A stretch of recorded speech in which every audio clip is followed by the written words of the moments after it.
Do the trashy pulp novels of the world have anything to offer? Are bestsellers all they're cracked up to be? Here at Terrible Book Club, we explore whether you really can judge a book by its cover, or its ridiculous synopsis. You ever passed a book and thought, ugh, who's reading this? We probably are.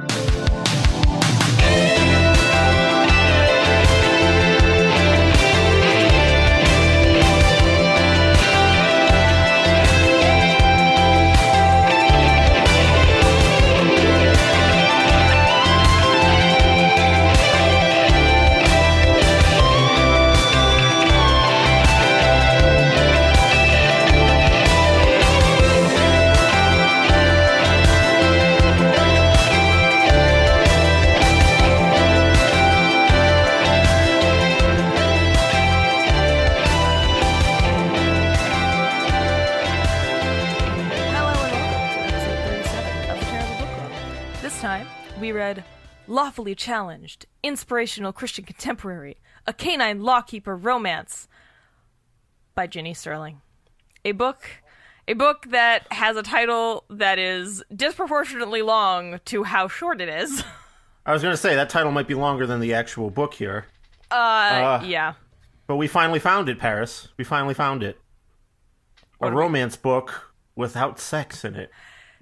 Yeah. Or much of anything else, really. Yeah, I mean, as the title suggests, this is a Christian romance involving dog cops.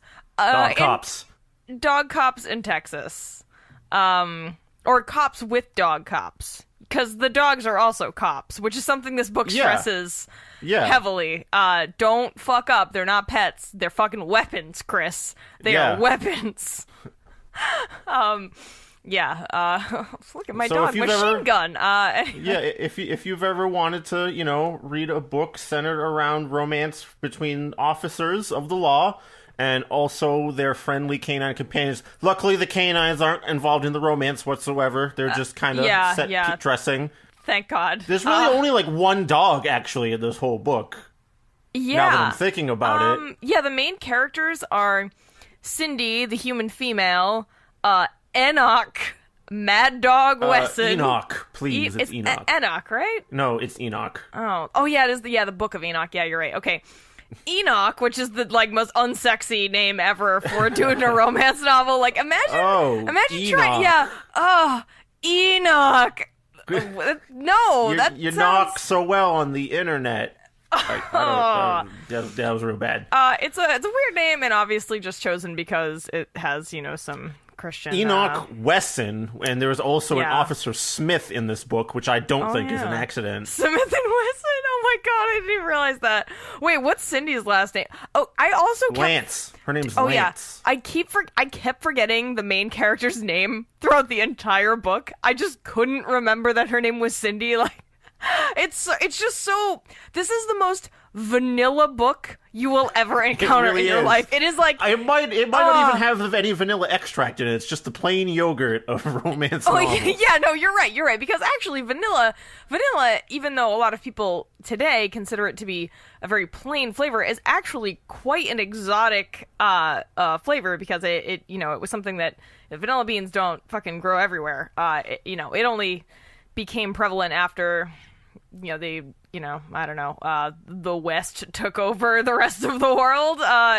Flavor history with Terrible Book Club. And anyway, shitty Western exploration did have some positives, like tasty flavors like vanilla. But tasty vanilla bean flavor is like that's a flavor. I don't have a problem with that. But yeah, Chris is right. This is the most plain yogurt book you will ever read. It is just nothing. I mean, very, very quick. It's only about 90 pages, so they gotta get stuff kind of moving. God, it felt like it was like 400 though. I don't. I didn't feel. I briskly went through it in a couple of bus rides that I was on. So I for once we're not reading like a 500+ page fantasy novel or something. So I was kind of down with that. Nice little bite-sized, flavorless morsel to kind of chew on. It'll fill you up a little bit. There's something here. There's words. Well, yeah, there are words, and I guess I was surprised that it wasn't written as poorly as I anticipated, but it's also not written well. It's literally just like you're reading, I don't know, a textbook. Like, it's like a story in a textbook is how I would kind of describe this. Would you like a play-by-play of a very bland series of first dates between a couple? Because that's what you're going to get here. And then the end sequence, there's one hostage situation that's only about 4 pages. Oh, so you know, if so you need bad. like a little bit of something, there's that. But that's the only bit there. Yeah, I mean, like, who is, like you were saying, you know, like, who is this book for? This book is for people who want clean relationship stories. I guess, because that's how it's marketed. Hilariously, this author, Ginny Sterling, also writes under a different pen name and writes the steamier stuff under a different name. So, I see. That's a marketing separation there. I see what's going on here. So I wonder if her fans of this book and like all these Christian ones would be feel betrayed if they found out.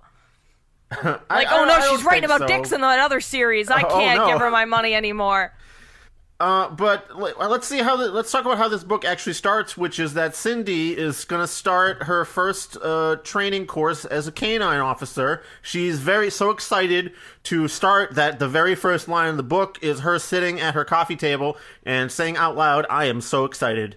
Yeah, because that's a thing normal people do. Like, when I wake up in the morning, I just whisper to myself, "I'm so excited." Like, I like to say my general mood out loud, frequently when I'm by myself. Yeah. Like, mad. I am upset. Actually, Chris, you're slightly incorrect in how it starts. It actually starts off with a preface fetishizing men in uniform and women in uniform. Oh, right, yeah, it's quite I apologize. Creepy. Gotta prime the pump a little bit for our readers, I suppose. I'm gonna read this. It's. I think it's from a female perspective, so it's probably apt that you're the one to read it. Oh yeah, okay. There's just something fascinating about a man wearing an emblem of authority. The way the light gleams off that shiny star on his badge makes us stare with respect. Couple that with a uniform hugging his body in just the right way. Why are you Linda from Bob's Burgers and right mission to save and I've never seen that before. To save and protect. It's no wonder we want to know what lies underneath. I don't know what I'm doing right now. Is this the lady in your head who's like into cops? Like that's what they sound like? Yeah. Yes. Does this apply to anyone in any like form of authority? Is it the shiny badge or the uniform? Like, could a TSA agent do it for this? Yeah, lady? right. I know, and also I love how they talk about the uniform hugging their bodies. Like, I've never seen a cop in like a skin tight leotard, so I don't really know what that's about. That's weird. You start sitting down at your beat cop job a little bit, eating those donuts. You'll start filling it out in a way. Yeah. It'll hug your body, but not in the way I think this person's imagining. Sorry, I'm going to continue and try to keep a straight accent. Okay. Yes, what echoes deep inside those beating hearts is inspiring, certainly appealing, definitely enticing. Although those ripped muscles and strong shoulders can make a woman's heart skip a beat or two, it takes a strong, confident person to choose to love someone who risks it all every day. Anyone willing to become part of a Lawkeeper's world might have a story of their own to tell. The undeniable charisma lawmen possess make all of us pause and take note. It's probably why there are so many movies and TV shows themed around the justice system. We're captivated by their ability to save babies, help strangers, and rescue damsels in distress. We're captivated by their ability to protect and save, defend the innocent, risk their lives, and face danger without hesitation. Of course, we expect our heroes to stay solid when we're in a mess. We count on them for safety, security, and peace of mind. From yesterday to today, that truth remains constant. Their valor inspires us, their integrity comforts, and their courage melts our hearts irresistibly. But there's far more to them than their courageous efforts. How do they deal with the difficulties they face? Can they balance work and life? How do they find time for love outside their life of service? We want to invite you on a journey. Come with us as we explore the complex lives of the men and women who serve and protect us every day. Join us in a fast-paced world of adventure.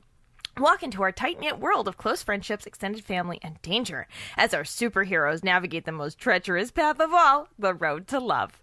The Lawkeepers, historical and modern-day superheroes, men and women of bravery and valor, taking love and loss seriously. A multi-author series sure to lock up your attention and take your heart into custody.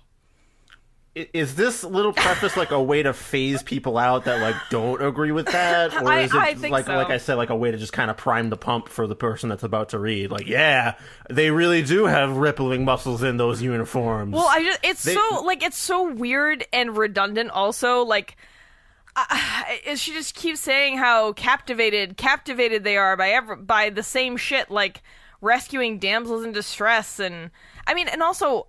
I don't know about where you all live, listeners, but cops in Boston are not really full of ripped muscles and strong shoulders. Like, I don't know, man. Maybe like the Northeast has got some fucking work to do, but like the men in uniform here, I don't really know. I think this idea of like the strong, hot, uniformed guy is something that really only lives in imagination. I don't think it's really common. Sure somewhere in Boston there's a Pat Sullivan who actually takes care of himself and is a member of the BPD. Some come on, like the fresh people just got through the academy or something.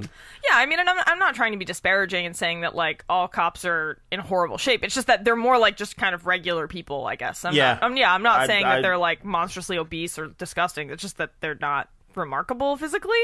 Cops. Yeah, people have weird authoritarian fetishes, I guess, and this book is for you, if you got that. This whole book is really into the, like, oh, save me, please, I'm in distress and I need your help, even though the main character is also a cop. But she's a lady, you see, so it's weird her because copness doesn't really help her solve... She's capable in ways, but in the end, inside, emotionally, she is craving the protection of man cop.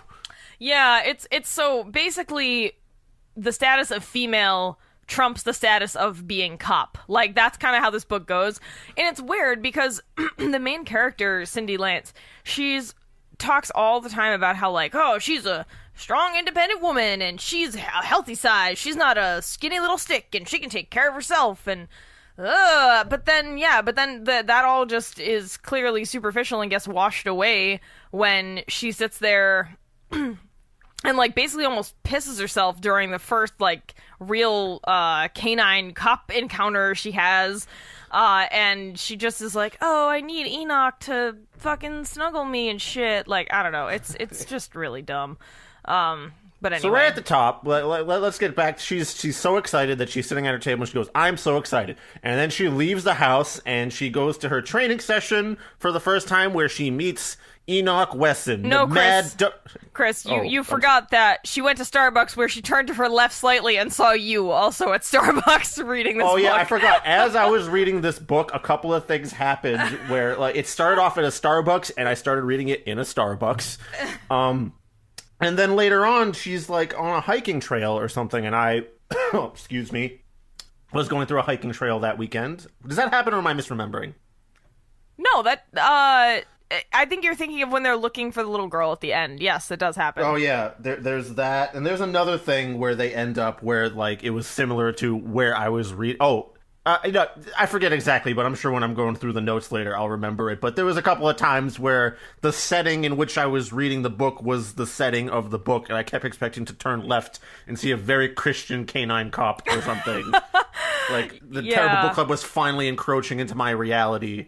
Or are you actually Cindy Lance, Chris? No, I think you have to think about that.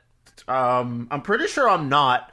But you know, I'll check later, make sure everything's still there and whatnot. But anyway, so as Chris's life begins to parallel the events of the book, yeah, she goes on this weird, there's like coffee is like a thing, like a touching stone in this book, where she's like, oh, same time, same brew, same location every day. A grande, bold, with cream and no sugar. Tall, dark, and bitter, just like she liked her men. Like she likes her men bitter, which is, I guess, yeah, it's kind of weird. It works out later when she meets Enoch for the first time, and he's the one training her for her K-9 gig, and he's just a wicked asshole right off the gate. Yeah. She also talks about how she's like, she goes to Starbucks because she's a coffee snob, and Starbucks is not for coffee snobs. Starbucks No, it's not. is a huge chain. Like, I don't understand that. That was a weird thing. I don't even like Starbucks. No, me neither. I mean, the only reason I was in a Starbucks is because I was in Connecticut and there wasn't like a Dunkin' Donuts close enough. So I was like, well, I need some coffee. So here I am. And it's definitely not where you go for like the gourmet coffee shit. It's just kind of like, I need a coffee thing, and there's 5 million of these everywhere. Yeah, I mean, and this takes place in Mayhew, Texas, in May 2016. Very specific. Thanks, Ginny. Yeah, I don't know. She even states that her life was routine and uneventful, and I guess that's how a lot of these books start. Like, a lot of these romance books, it's like, a woman has a very average life, and then a man sweeps her off her feet, and, you know, all that shit.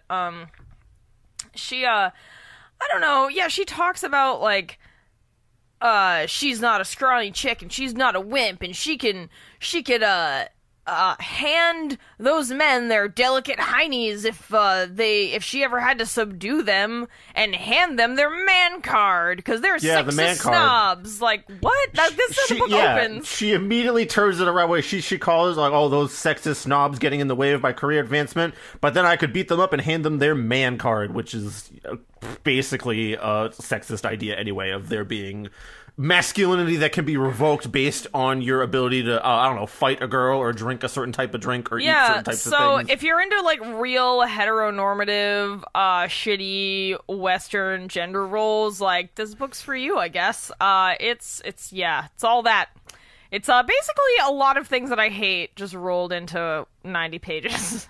Can I read you when Cindy first notices Enoch? She's rolling into class, and she is getting out of her car. She ran over to the trash bin and prepared to fling the coffee cup inside, fully intent on joining the others with a moment to spare. Name? Cindy jumped at the loud bark command coming from nearby. Glancing over towards the tall man that yelled at her, she did a double take. He was gorgeous, tanned, dark hair with a thick 5 o'clock shadow. Rippled biceps that went on for days. He looked like he could have stepped off the pages of a men's health magazine. The coldest set of black eyes she'd ever seen stared at her like she was vermin. So hot. I want all men to stare at me like I'm a rat that needs to be killed. I also want them to have really long, huge biceps. Yeah, very long, very elongated biceps. That's what I'm looking for. Week-long biceps. Yep. That's what I'm looking for.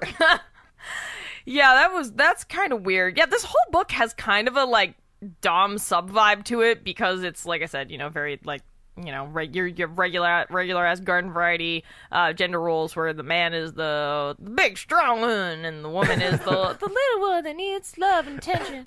And, like... Yeah, there's definitely a point, like, there was a point in the book where they're going on their first date or whatever, and she takes specific mention to brand the type of car he's driving, his Dodge Ram truck. Because, you see, that's what he has to be driving as a man. Chris, it couldn't be anything else. No, it had to be a Dodge Ram. Dodge Ram truck. That's the only acceptable man thing that you can drive. If you don't drive that, you got to hand in your man card at the local federal mannery. Oh, no. I think it could have also been a Canyon Arrow. That also would have been appropriate. True. But yeah, so basically this whole story is like how Enoch is like the K-9 cop trainer. So, you know, once you're a cop for like a couple of years, depending on where you're a cop, you know, varies by state, or I think by city even, you can apply to be a K-9 officer. And it's apparently very competitive. So like that part of the book was true. I did just like a quick little look up on that. And so she's really excited to be doing it. And so there's not that many people training. So Enoch is like the only trainer.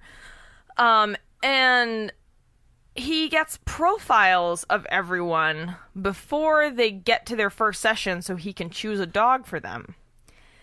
And he has to like horoscope match the dog. Yeah, it's like weird. Yeah, it's weird dog cop horoscopes. And so, you know, you eventually find out that he gives Cindy this Belgian Malinois Duchess, and if you don't know what a Belgian Malinois is, that's okay. It looks like a sleek, less kind of fluffy shepherd. It's very similar to a German Shepherd, but like, yeah, just imagine like a sleeker, hair all packed down, kind of like a thinner face German Shepherd. That's what we're talking about here. And he gives her this Belgian Malinois named Duchess, and we find out that like I don't know. He gave her that dog because that was like his special dog, but he decided on giving her that dog before he had ever even met her. So it's kind of weird because it seems like he sort of fell in love with her written profile that didn't include a picture, and then fell in love with her. She put down more. F under sex, so that was all he needed to really get it going, I guess. Yeah, so that was kind of weird. Also, he calls her Princess Cindy, like without any sort of reason. It seems like it's to just chastise her because she's apparently late at first, and he's like, "Oh, there's no French poodles over here in K-9 cop school, young missy, so you better not be showing up expecting some pretty little toy dog to pet and fluff. Because you're a woman, because that's all you want." Okay. She gave no indication whatsoever that was her personality or attitude. She's literally just a woman showing up, and that's all it took for him to start calling her princess. Yeah, and he basically makes this claim that just because he had her record from, because he has everyone's records from their captains, he says he probably knows their personalities, traits, and fears better than their own mommies. And it's like, I mean, there can't be that much information in that file, right? It's not like your whole life in there. I don't know. It's They're weird. all memoirs. He's a very quick reader. Yeah. And the protocol in Mayhew, Texas for applying to be a cop is you have to write a memoir, turns out. Yeah, I don't know. And then Cindy goes on about how, the dogs she got, Malinois are just the most intelligent, protective, and hardworking animals. It's like, yeah, they're one of the breeds that are considered intelligent, protective, and hardworking, but I think it's a little crazy to start, throwing those superlatives out there. Yeah, I don't know. And she has to do, dog poop duty, and she gets mad about it. She's like, oh, he's just assigning it to me because he doesn't like me. And of course, it's the age-old story of no, I really liked you and I thought you were the best, so that's why I gave you all the hard jobs. And it's like, but then the second they start dating, he stops giving her dog poop duty. Yeah, so this right. I think he was just being antagonistic because he's like a fifth grader in terms of how he approaches dating people. He kind of is, though, honestly, later on.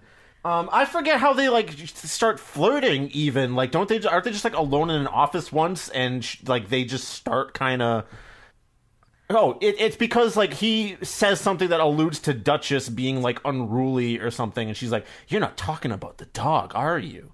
Yeah, they have this weird altercation when they're practicing shooting around the dogs to get the dogs used to the sound of live gunfire. And then that situation didn't seem very safe. But anyway, they were in a basement shooting at targets without any ear or body protection or eye protection. They were just literally in a basement shooting guns with the dog there and them. It was very weird. Yeah, I don't know. They start flirting, I think, because one day this random lady shows up at the K-9 cop school. She's this tall blonde lady, wearing something that resembled an overgrown tube sock hiked up around her chest. It was practically shameful how snug the material was. How dare you walk around with a tight dress, even though you, at the top of the book, were talking about how much you liked tight cop uniforms. Yeah. So, yeah, that's a good point. Yeah, so double standards abound, also slut-shaming abounds, because this lady shows up, and she's clearly trying to get Enoch's attention, and she, fawns all over him, and Cindy's, mad about it, even though at this point, they've never... all Cindy has done at this point is buy coffee in the morning intending to give it to Enoch and then throw it away when someone spots her with it. She does that twice over because someone sees her with two coffees. So she throws one away even though they already saw you with the second coffee. So that someone's got to know you were giving it to someone, unless you just want to pretend to be a caffeine fiend or something. I don't... Yeah. The plan seemed shitty from the get-go, because I guess she was so turned on by getting called princess and picking up dog shit all the time that she was like, I'll buy him a coffee, and that way I can start flirting with him a little bit better. But oh no, this mystery woman showed up, so I better throw the coffee away. Yeah, I don't know. It's really dumb. And basically, this lady shows up, and Enoch doesn't seem very into this lady, yet she keeps showing up at his job all the time. And she doesn't go away until he finally starts dating Cindy. And then Cindy's in the grocery store, and this woman storms into the grocery store and verbally harasses her while she's trying to purchase her groceries. And Cindy's a police officer, of course. And so this lady's, like, berating her. And Cindy's like, ma'am, if you don't stop, I'm gonna have to arrest you. And it's like, I don't know. It's just a really weird situation. Like, what person does that? That doesn't seem like a very realistic thing to have happened in 2016. It was like 2 years ago. Like, well, speaking of, you know exactly what you do when you're super jealous over someone you're flirting with getting stolen by another woman is you disappear forever and are never seen in the story again. Yeah. She yells at her in the grocery store and then disappears. And we never see her again. That's the end of that. So she's literally just I think she's might be like the only other woman in the story. And she's not even named. There might be a waitress on a date, but that's about it. They're also unnamed, so you don't need any of those, clearly, in the story. No, that lady is treated... She's just a prop to make the main character look better, because the main character doesn't like women who are, tall, skinny, doesn't like women who are conventionally attractive, and likes to mention that she's not a little skinny thing, and... I don't know, and she's modest, and, those women are big, huge sluts. Actually, she uses the word floozy, which is my favorite word to describe a person like that. Oh, man, it's just a desperate woman. Floozy is the best word ever. Thanks, Bender from Futurama. But, I don't know. Yeah, it's just, the story's just a hot mess. It's just real stupid. And then what happens after that? They go on their first date because I don't know, they flirt enough where he decides to take her out for was it ice cream first or fajitas? Ice cream first, yeah.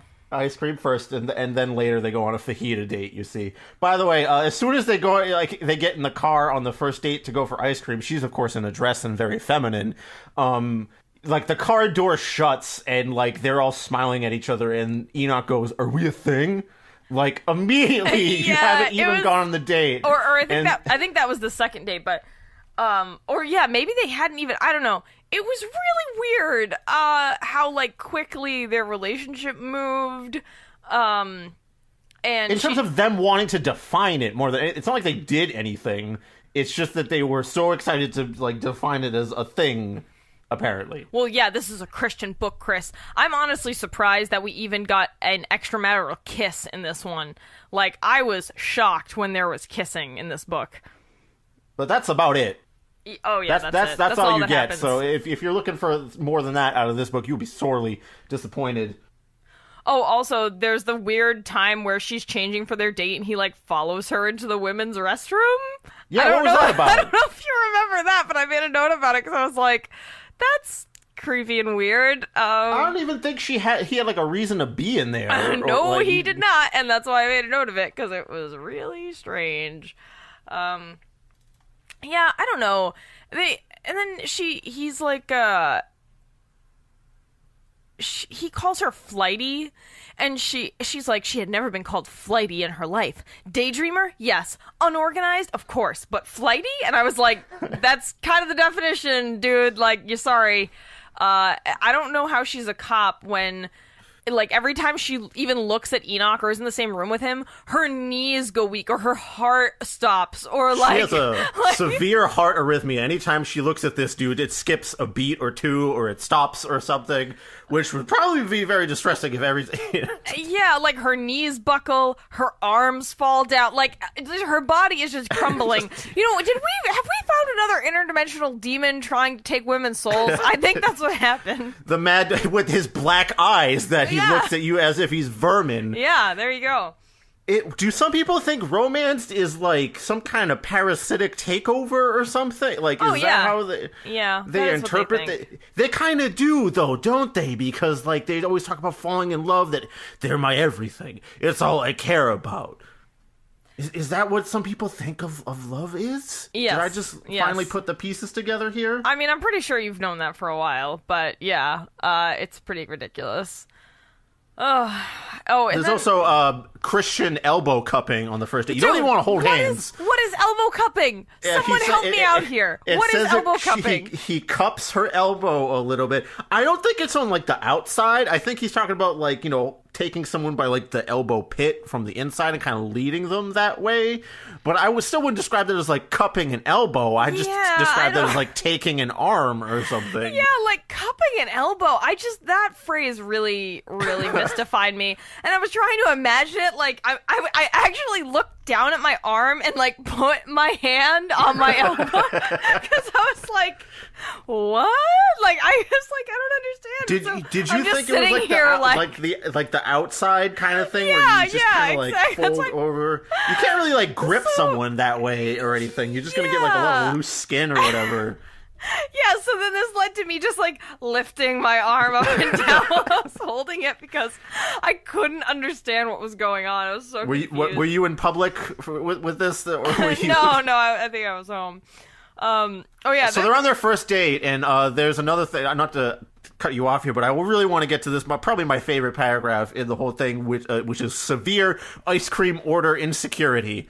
Let me tell you, there's like they go on the date together, and she goes to order 1 scoop of coffee with marshmallow drizzle on top. Oh, and whipped cream. Cindy ordered happily and then blushed as she realized that was not what delicate, tiny women ordered. She was a healthy woman that prided herself on being strong and feminine. If Mad Dog Weston had a problem with her being normal or craving ice cream left and right, so be it. How is coffee and marshmallow drizzle with whipped cream some kind of, like, super manly order?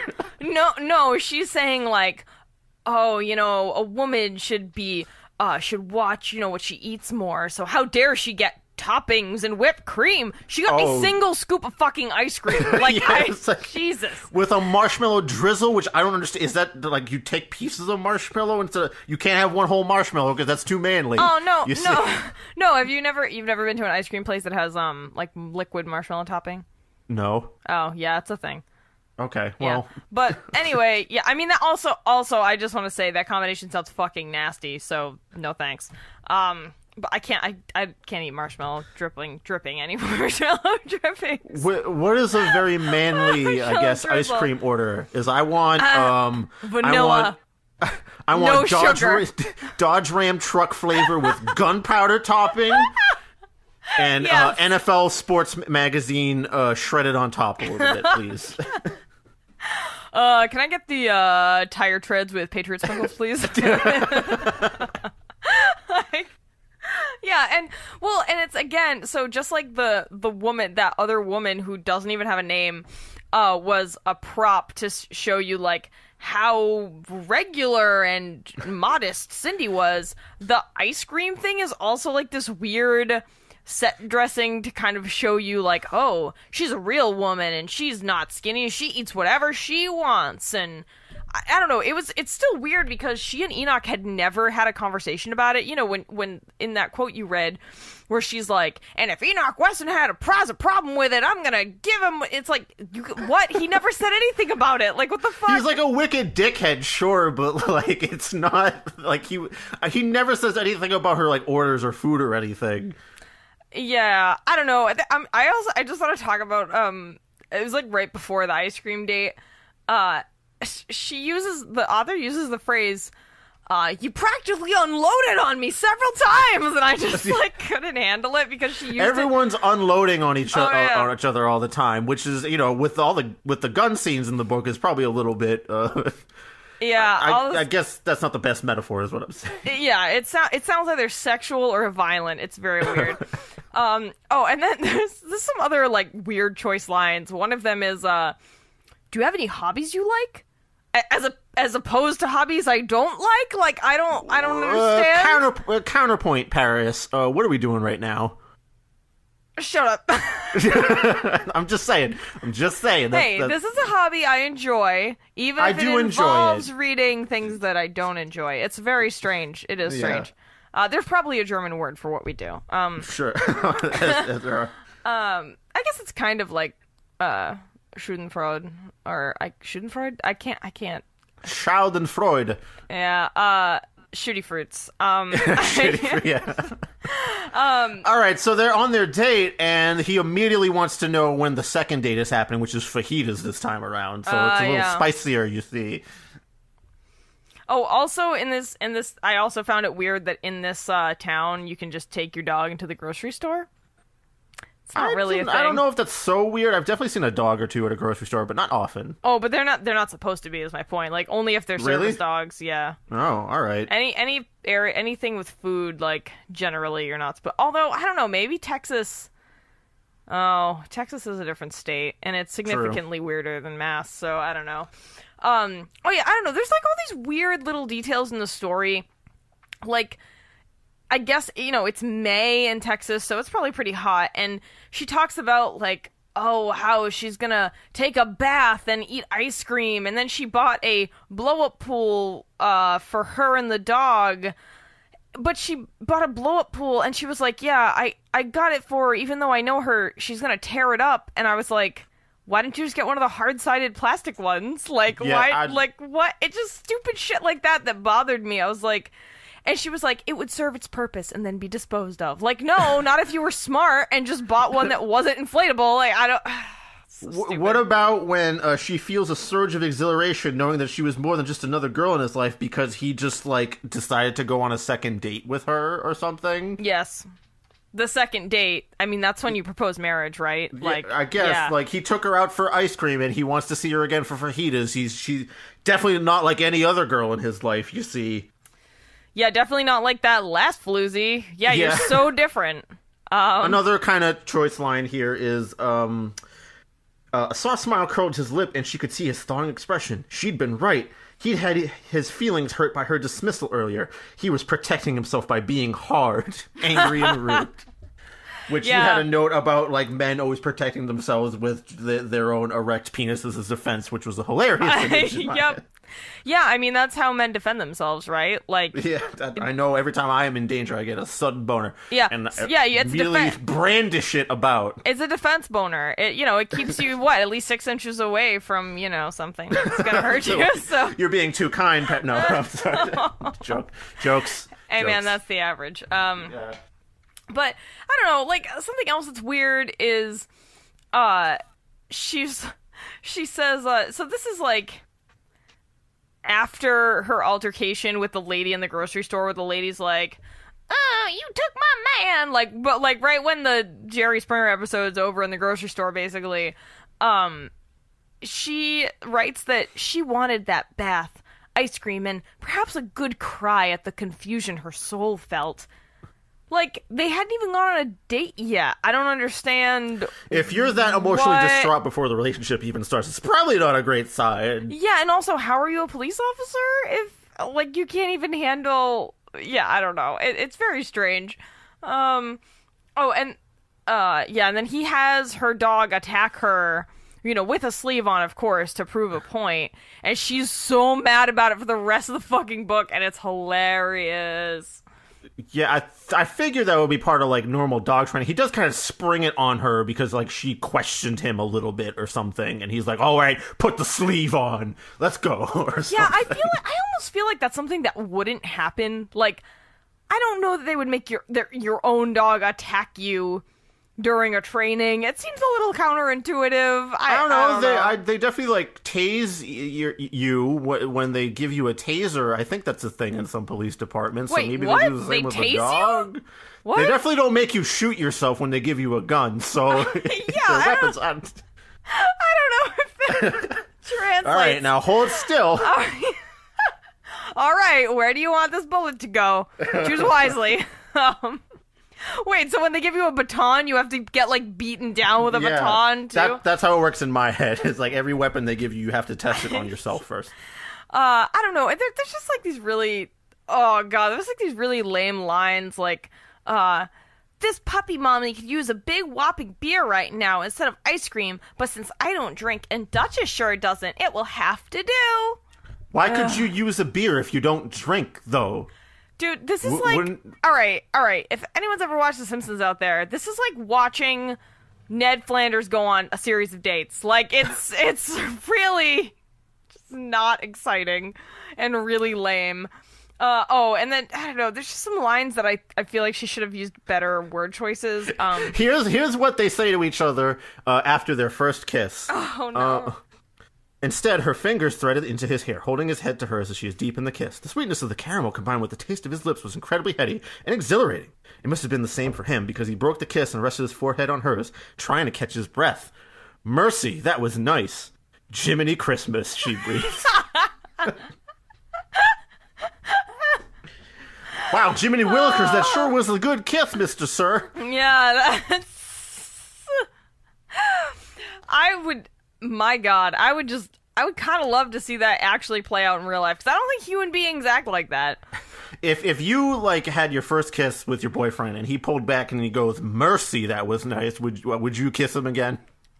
No, I would be very concerned. I would probably be like, I'm sorry, what did you say? Golly gee whiz, what a great kiss. Yeah, I mean, and it's strange because this dude is supposed to be this, big, hulking, tall man who can't, he got hurt in the Iraqs with his dog that he accidentally murdered. He's got Dodge Ray. Oh yeah, like he has a traumatic backstory, as all tough men do. Yes. And that's the reason they have a hard exterior but a soft inside. You see, like a fucking Tootsie Pop or whatever. That's what all women crave, I guess. Tootsie Pop that was nearly disfigured in Iraq. Well, hey man, if you've had those Tootsie Pops though, the ones that have all the sharp edges because the pieces broke off, and then you put it in your mouth and you're that sucks. And I say mercy, mercy, and I say Jiminy Christmas, that Tootsie Roll was sharp. Okay, Yeah, he was in Iraq, of course, because he's a tough military lawman guy, and he fucked up and he clipped the wrong wire, and it blew up in his face, and it killed his dog, but his bomb suit saved him. Oh, but he still has a face. He still has a face somehow. You wear like a full face mask and bomb suit when you're defusing bombs, so it's conceivable that he got away unharmed if it wasn't like that much of a blast. But I guess then, like, why would you leave the dog next to it while you're defusing it? Yeah, that doesn't make any sense. And then he said his partner died, who was in the next room. Wouldn't his partner have had something on? Like, yeah, it doesn't make any sense. I guess you're right. I guess Mad Dog took the good suit. Yeah, and left his friend and his dog and his friend's dog to die. And that's why he's got that hard, crispy shell. I got some weird lines for you. All right. Yeah. There's not much more to this, but there's like one more scene after the fajita date. So this is so right after the I could use a beer right now. No, she can't. Wesson smirked knowingly. She saw his expression change as he suddenly dropped the bad boy act, looking concerned. You okay? Not really. Would I be out of line if I said that you pulling that stunt nearly made me have to change my panties? She said shakily. That's as raunchy as it gets, pretty much, for the whole book. But she's talking about shitting herself, though, because she's talking about when the dog attacked her, and I was just like, oh, that's not a good way to put that. Is it? Oh, I totally took it the other way. No. I thought it was like, oh, you sick the dog on me, your authority is so hot. No, that is absolutely not. It says, my hands are still shaking. I'm sorry about that, but you questioned me in front of the others, and that can get someone hurt or killed. And, like, why would you let her do that? I mean, you did sick her on me, you know? And, yeah, she's just... That was to teach you both a lesson. Oh, yeah, no, she's totally turned on by that shit. That's not her being scared. No, she was scared and mad. And then... So they're, like, arguing about this. And while she's arguing with him, she's angrily stuffing Duchess's dog toys into a backpack to take home for the weekend, like a little kid, which was very weird. I'm hearing like every little squeak toy, like every time she stuffs something good, there's just like meep. Yeah. And also she talks about having like weekends off and stuff, and I'm like, dude, you're a police officer. I mean, maybe she only has K-9 school Monday through Friday, but I was like... I'm pretty sure some cops have 9-to-5 shifts. Yeah, but, like, don't all cops have to, like, work all the different schedules and stuff? Like... I don't know. I can't... I'll take your word for it, since you might know more than me. Oh, I don't know. Here's another one of the medical afflictions that this demon causes her when she's alone with him. His soft touch made her stomach clench and her heart sing. It was deafening at how hard her heart was beating in her chest right now. Yeah. It's dodge tough, ram tough. Yeah. Also, so let's makes go her over what soul happens sing and makes her heart skip a beat. Also, Dodge Ram Truck is mentioned on the same page as these 5 physical ailments. Yeah, so whenever Weston looks at her, she goes weak at the knees, her heart stops, it also sings, she gets a really bad stomach ache, and what else? Anything else? You almost said neek at the wheeze. Yeah. Just, I'm sorry, the story's so funny. hot. It was funny. Oh yeah, he also warms her heart. Imagine all of this happening to you at the same time, and anytime you look at a man, all of a sudden just a really bad stomach ache, your heart hurts, kind of like you can't stand up, your arms don't work. Yeah, that's love for you. You just every die. It kills you. It's a demon. Okay. Anytime I feel a strong surge of love, I immediately flop to the floor like a fish, loose. It's bonitis, actually, is what that is. I was gonna say. Yeah, there's also like some other weird shit in this book. Is like she talks about, not many people liked coffee as much as I do, and coffee ice cream is great because it's sweet but bitter, and I'm just like, I have very rarely had a coffee ice cream that was at all bitter, and it's America. People fucking love their coffee. Like, yeah, I don't know. It's very weird. I don't know. It's like written by a person who has only ever heard of other people existing and like doesn't leave their house. Like someone who is maybe agoraphobic or something. I don't know. It's got this slight, it's just like slightly askew. Like the whole thing is just a little off center. It's weird. Anyway, they finish their fajita date, and then the last thing in the book happens, which is a hostage situation with a child. Yes. She's also very impressed that he smiles and speaks in sentences because no other man will ever do that. Yeah, no, she's totally down with him because he has coherent thoughts and shows his teeth. The things you want in a man. Oh my god, I forgot. So this book does the classic romance scene where the woman slowly removes her like bobby pins and takes down her hair and shakes it out. And I thought that was hilarious. Gotta have one of those every time, or how am I supposed to know she's actually pretty if she doesn't let her hair down? Yeah, I mean, you gotta shake that hair. You just show me your femininity before I can be very sure. Well, I mean, Speaking of showing her femininity, she definitely shows that when the hostage situation happens. When I think she just rolls up to work, and then all of a sudden there's like, "Oh, Judith, you better come help," or something. Oh, it's Saturday morning, and and they're like, "Oh, you gotta go on your first real mission." Oh my god, sorry. I forgot. So the dog that Enoch had in Iraq, his name was Deputy Dog. Yeah, just Deputy Dog. real creative with that name. Apparently after some cartoon that I've never seen. Yeah. Anyway. Fuck. Yeah, so they have this like shitty adventure scene where I don't know, yeah. It's literally just a page where, a small child is missing. Sniff an article of her clothing, dog, track her through the woods for a page, and then all of a sudden there's just a guy standing in the woods with a gun to the kid's head. I don't know why he was just waiting there. He was just waiting for the cops to come. Well, apparently the little girl had, like, broken her leg or something, so maybe he couldn't get her to move anymore, but it was dumb, and it also seemed like a situation that probably would not have resolved the way that it did in the book, which was, of course, perfectly with no one injured or anything. Yeah, Cindy gets close to him. He's got the gun in her face, and then Enoch behind her commands Duchess to attack, so she slaps the gun out of her face before he can shoot with it, and then the dog jumps on him, and hooray, the day is saved. The end. Yeah. That's it, right? Like, I pretty much hit all the beats here. Yeah, it's not eventful. So there's 5 things that happen in this book. Cindy's excited to start her K-9 training. She meets a real asshole of a trainer. They go on an ice cream date, a fajita date, and then there's a hostage situation. The end. They live happily ever after and have kids.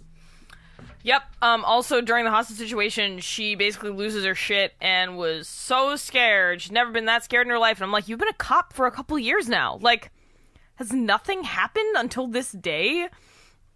She was very worried that, like, she would do something that would cause the little girl to die by her not being a good enough K-9 cop. But it seems like all you really have to do is just make the dog sniff a thing and then say track. So I don't know how you're worried about fucking that up. It's kind of on the dog at that point, right? Like, yeah, I also thought that was weird. I was like, you're not going to make a situation worse. Like, I don't get it. Chris, you want to talk about your one of your favorite stupid phrases in this book? Oh, yeah, like, speaking of when she, like, repeats things one after another, like the unloading on people part, there's a part where she describes her looking for Enoch and she wants to know where he was at. And then she goes and finds where he was at. And I'm not necessarily a grammar stickler like you are, but just that shit annoys me. That's just, you could just say where he was. Leave it at, that's where you leave it. Yeah, there is some repetitive phrasing in this. And then, when she's, having her moment after after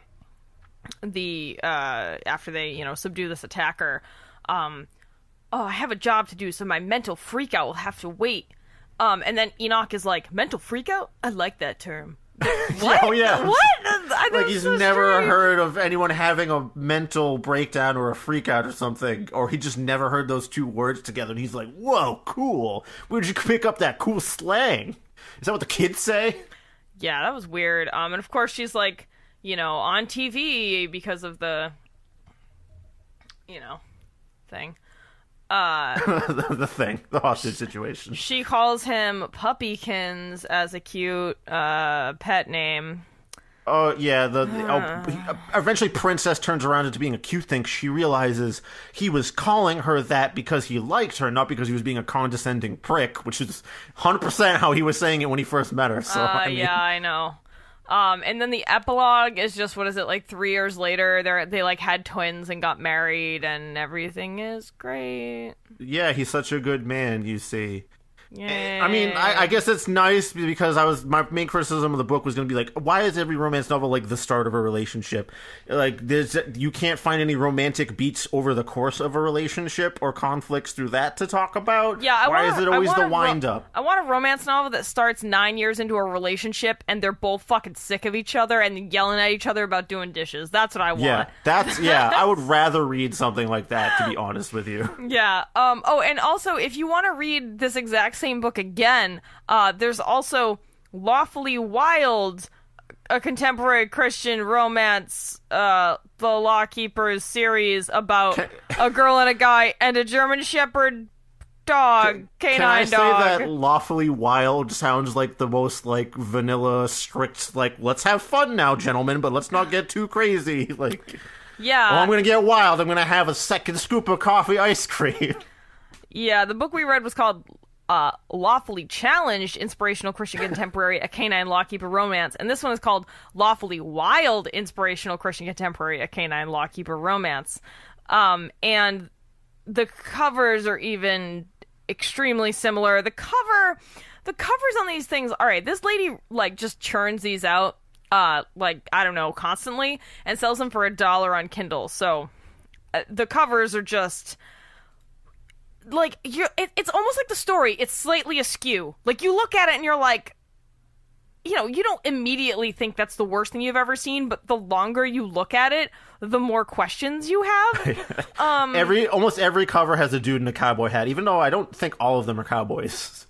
Well, and it's funny because, the cover of this book has, presumably...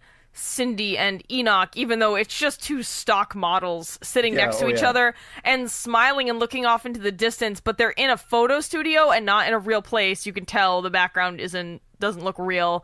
And there's a dog that's also been photoshopped in that they're supposed to be looking at, but their eyes aren't quite looking in the right direction. Looking, like, up to the left of it from where it's supposed to be. And the dog, it looks like it got cut off, like, the front of, like, a dog treat box. To be honest with you, because it has kind of, like, this head tilt going, like, treat? Yeah. I mean, props to them, though. I think that is a Belgian Malinois, so, like, they got the breed right, which is kind of impressive. But, yeah, it's really weird. And the font is just abysmal, as you can imagine, on these self-published, penny, I almost said penny dreadfuls, these self-published like dollar books. But yeah, if you want to read the same thing again, Ginny's got you covered. Just read Lawfully Wild. Once again, really blue balled on. I guess I shouldn't be complaining because I'm always saying like, oh, I wish there wouldn't be unnecessary sex scenes, but yeah, no, I was happy that there wasn't a Christian sex scene because I don't think I could have gone through that. But yeah, this is just another awkward image. Although I think this couple does actually look like they might be outside, but the dog is very poorly photoshopped in. Like, it looks really bad. Like you said, the dogs are like from dog treat boxes, and they just like cut them out and pasted them into the photo. That's fine. Yeah. Send it to the Amazon Kindle store. Oh, you know what? Lawfully Wild is oh wait, no, it's 99 cents. Sorry, they tricked me. Ooh. I thought it said it was free. I thought you were getting a bargain there for a second. Yeah. It would have been wild of them to do that, but indeed they do not. So yeah, this book is part of the, as I'm sure you've heard us mention, the Lawkeeper romance series, which is hastily thrown together bunch of men in uniform romance books, because there's two about K-9 cops, and then there's like one about a guy in the like an old western sheriff, and like another one about a lieutenant in the military. It's just all that shit. I don't really have much more to say about this thing except that it was bad. It was one of the most boring books we read. There was another more boring book we recently read, but that's for another episode soon. Oh yeah, that was super boring in a different way. At least this was like mercifully short, even though to me it felt a little bit longer than it really was, but it was at least only 90 pages. We ended up reading this because I just saw someone share it on Twitter, and I was like, oh man, I think we have to read this. Because the cover, I don't know, it looked worse than it actually was. I thought it was going to be abysmally awful. Instead, it was just really boring and bland, which is a different flavor of awful. Yeah. But it wasn't quite as like horrifying as I initially thought. I guess if you really want to read about two very chaste dates between cops, then this is the book for you. Yep. Yeah, I don't know. It's got all all that. Anything else to say, Paris? Not about this book. I think we should just do some updates and thank our patrons. So, thanks to our lovely patrons, Dari, Greg, Veronica, and Will.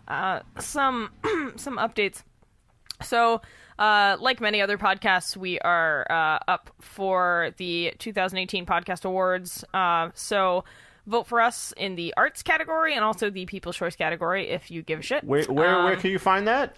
Just podcastawards.com. It's okay. Yeah, it's pretty straightforward. You can just search for Podcast Awards or whatever. There's a link. I put a link up on our social media somewhere. We've got our social media sites like Facebook and Twitter and Instagram and Patreon, and technically there's a thing on YouTube somewhere, but that's it. So next month, or I should say next month. It's August now. It's August. Yeah. I'm confused because it's the first day of the month when we're recording this, and I don't know what time is anymore. We got some crossover episodes coming soon. We got one coming up later this month, and then I think another one in September with some other shows. So we'll keep you posted on that. We're $1.27 away from our first Patreon goal, so sweet. Thanks, everyone. That's really awesome. I never expected anything like that to happen, but definitely. Here we are. So our first goal is only $25 a month. Second goal is $35 a month. And then our third goal is $100 a month. So if we hit $100 a month, that's going to guarantee weekly episodes of Terrible Book Club. So if you want to hear our stupid voices every single week nonstop for the rest of your lives, then just throw some money at that Patreon. Oh yeah, I got a buck. That's a low price for me to just be doing this for eternity, but I'm cheap, I guess. For the price of a sandwich. That's really like it. Yeah, if every episode I did got me like a sub or like a bowl of ramen or something, I would totally be fine with that. Well, yeah, that's what. Well, I mean, also it's also structured so that we can afford like more hosting in order to be able to actually post more episodes every month, and for us to get a Kindle Unlimited subscription, so we don't have to keep like cherry picking books and buying them individually. So yeah, I mean, If it happens, cool. If it doesn't, whatever. Yeah. I don't think, do we have any other? Oh, yeah. I mean, if you are a patron, then you can enjoy weekly viewings with us as we watch the Sword of Truth series, which is a mind-numbingly awful adaptation of the, I always want to say Wheel of Time. It's not the Wheel of Time. It's the shittier Wheel of Time. It's the shittier cousin of Wheel of Time. Shitty libertarian Wheel of Time. Wizard's First Rule. Nope, that's the first book. It's not the series. It's the Sword of Truth series, right? Legend of the Seeker. Thank you. Legend of the Seeker. I'm sorry, everyone. I am really hot. It's still hot. I know, we've been talking about this like all summer long. Some humility, Paris, please. No, God. No, it's, the audio tyranny that we both enforce upon ourselves continues. Yeah, so I'm no sweating buckets. No AC, no fan while we record, and it's real hot because our planet's dying. So, yeah, we're both on the second floor, too, of our respective domiciles, so it's even hotter. Actually, I'm on the third floor. I'm in the attic. All right, you're on the third, so it's worse for you. Yep. I'm a creepy attic gremlin. Wow, I really feel like this episode has no substance, just like this book. Much like our material that we read, man, so it's appropriate. This is a bummer. Sorry, everybody. But yeah. I think we had plenty of good stuff in here. We got a couple of good things. So don't worry, Paris. Yeah, I don't know. We got some books on the schedule. Veronica chose a book for us to read, one of our lovely patrons, but I'm apparently 72 in the queue to get it from the library. So yeah, we're definitely gonna get that before the end of the year. Yeah, so Veronica, so don't you worry. So I think that we might give up in the library and just suck it up and buy a copy. We really try not to support these authors financially. I know that sounds horrible, but like, we think these books are bad. Like, fuck these people. I don't want to give them money. Damn. Like, well, I mean, it's true. We do try to. Yeah. I mean, you gotta vote with your dollars in this capitalist economy. Yeah. Oh God, don't even get me going on how there was the one like fantasy sci-fi book that someone posted on our Instagram thinking we were like a normal book reading club, but it was like $15 for the Kindle thing, and even though it looked horrendous, I did not want to give this person $15 because that was definitely the only way to get that book. Oh yeah, it was $20 actually, and oh shit, yeah. That was the one that we talked about this before. It's the one that the guy was like, "Oh, my kids helped me come up with these ideas and write this," and I was like, I would love to review this, but if kids were involved and it's not like the Gloria Tesh issue, like I don't really want to make fun of kids. Gotta have a line somewhere. Yep. But no, there was another book that somebody recommended. I was going through old like tweets and stuff people had sent us, like, during our first season back in 2015 before we went on hiatus, and one of them was this sci-fi book, and I was like, okay, I'll look this up. Dude, it's like almost 1,000 pages, and I was like, nope, I am not fucking doing that. Like, we have, like, oh man, no. It maybe someday in the future when we're ready to do another huge long book again, but like right now, I don't want to read a 900 page book. That's why we kind of went for this one too. It was a nice bite-sized piece. Yeah, we've been trying to stick to like 300 or less pages because that way we can churn out episodes more regularly, and it's not totally miserable. Although sometimes when we're more miserable, it is more fun. True. Yeah. Gotta weigh those pros and cons. All right, yeah, so the final evaluation, don't read this fucking book, as usual. Stay away from it. We'll see you next time. Don't get lawfully challenged or inspired contemporarily by a Christian, or keep any K-9s from the law or whatever. Wow, I'm really hot and delirious. I think I need some water. All right, let's get out of here before we sweat ourselves to death, Paris. All right. Bye, Chris.